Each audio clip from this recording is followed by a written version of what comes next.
Before Siddhartha was born in 563 BC in Nepal, his father, a king, was visited by an angel who said Siddhartha would either be a great ruler or a spiritual leader. There was no way the king would allow his son to follow an enlightened journey, so he built huge walls around the castle, and only beautiful, healthy people were allowed in. Siddhartha's father kept him isolated within the walls from the natural realities of the world, like sickness, growing old, death, suffering, and pain.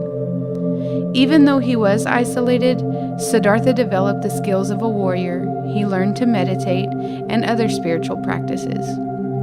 He even married a princess at the age of 16. Despite having everything he could wish for, Siddhartha was still not satisfied with life.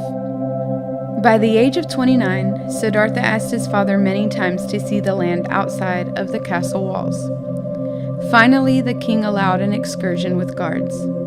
On these trips, he comes across a sick person, an old man, and a corpse being cremated. Siddhartha was completely confused by what he's seeing because he's been shielded his entire life from any type of suffering. He asked the guards what was wrong with these people.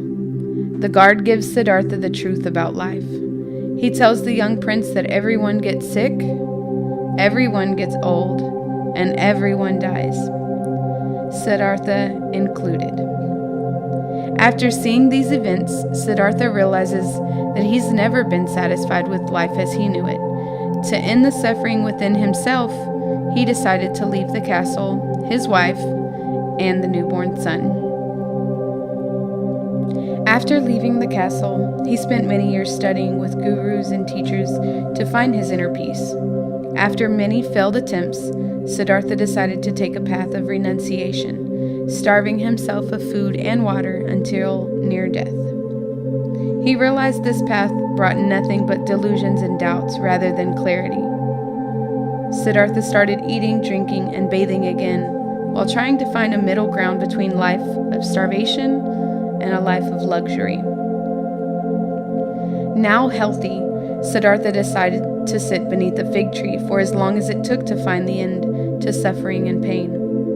Many weeks go by and Siddhartha begins to remember previous life experiences, only this time he's seeing them as they happen, as an onlooker. Siddhartha passed into deep meditation, which is when the senses close down and concentration flows undisturbed by awareness of the outside world. Then, the chronicles say, Mara, the tempter, came. Mara is death and every selfish passion that ties us to the body. He is the one who attacks without warning and never plays by the rules. Any kind of entrapment is fair. First, Mara sent his daughters, the maidens of unearthly beauty. Mara promised Siddhartha he could have any one of these women. Instead, Siddhartha sat in deeper concentration. Then Mara attacked his meditation with thoughts of lust, cowardice, doubt, hypocrisy, and the desire for honor and fame. Siddhartha continued into deeper states of consciousness. Finally, as Siddhartha neared the deepest realms of himself, Mara appeared and challenged him in person. Unfazed, Siddhartha placed his palm on the earth, and the earth itself gave witness. The voice of millions of creatures could be heard crying out that Siddhartha had come to rescue them from sorrow. Mara ordered his armies to retreat, and Siddhartha slipped into that profound stillness in which thought stops and the distinctions of a separate personality dissolve. He stayed this way throughout the night and for weeks to come. Siddhartha finally understood the answer to suffering.